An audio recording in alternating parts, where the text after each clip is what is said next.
আসসালামু আলাইকুম, সবাই কেমন আছেন? আশা করি ভালো আছেন। সকাল 7টা।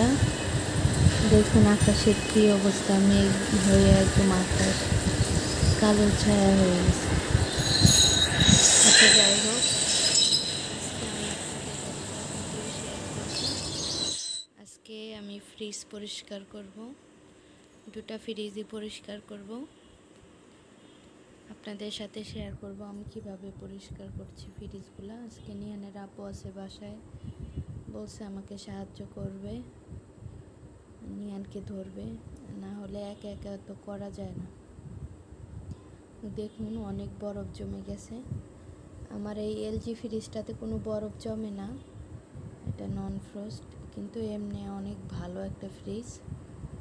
দেখুন সব এলোমেলো, সামনে ঈদুল আজহা আছে, এই জন্য আমি সব পরিষ্কার করতেছি। বিশেষ করে ফ্রিজটা তো আমাদের লাগে বেশি কাজে, ব্যস্ততম দিনে ফ্রিজ ছাড়া হয়ই না। যাই হোক, দেখুন আমি কীভাবে পরিষ্কার করি ফ্রিজগুলো।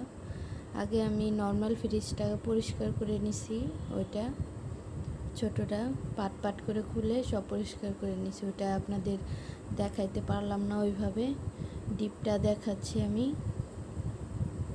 দেখুন ভিতরে কত বরফ জমে গেছে, বড় বরফটা আমি ছাড়াইতে পারতেছিলাম না, নিহানের আব্বু ছাড়াই দিতেছে। আমি এতটুকু পরিষ্কার করছি, এখন বাকিটা ওর আব্বু পরিষ্কার করে দিতেছে। আমি এখন বরফগুলো উঠাইয়ে বালতিতে জমা রাখবো আর কি। সব বরফ ছাড়াচ্ছি না, কিছু বরফ রাখতেছি। একদম পরিষ্কার করে ফেললে ফ্রিজটা তখন কারেন্টটা বেশি টানে, আর কিছু বরফ থাকলে ওটাকে মানায় নিতে পারে ফ্রিজটা। দেখুন মাশাআল্লাহ, আমার ফ্রিজটা অনেক সুন্দর করে পরিষ্কার করে নিয়েছি। এখন বাকি খাবারগুলো আমি এখানে গুছায়ে রাখবো। ভিতরে কিছু পলিথিন দিয়ে নিছি, অনেক সময় মাছ মাংস রাখলে রক্ত পড়ে, সেটাতে নিচের ফ্লোরটা ময়লা হয়ে যায়, এই জন্য আমি ওইখানে পরিষ্কার পলিথিন বিছায় নিছি। আর অনেক সময় বেশি বরফ হইলে ওটা উঠানো যায় না, কাগজটা থাকলেও উঠাইতেও সুবিধা হয়। দেখুন এই ফ্রিজটা আমি সুন্দর করে গোছায় পরিষ্কার করছি। বাকি ওই যে নিহান দৌড়াদৌড়ি করতেছে, ডিস্টার্ব করতেছে আর কি, দেখবে ফ্রিজ। প্রত্যেকটা আমি পাট পাট করে খুলে তারপর পরিষ্কার করেছি। দেখুন গুছায় রেখেছি।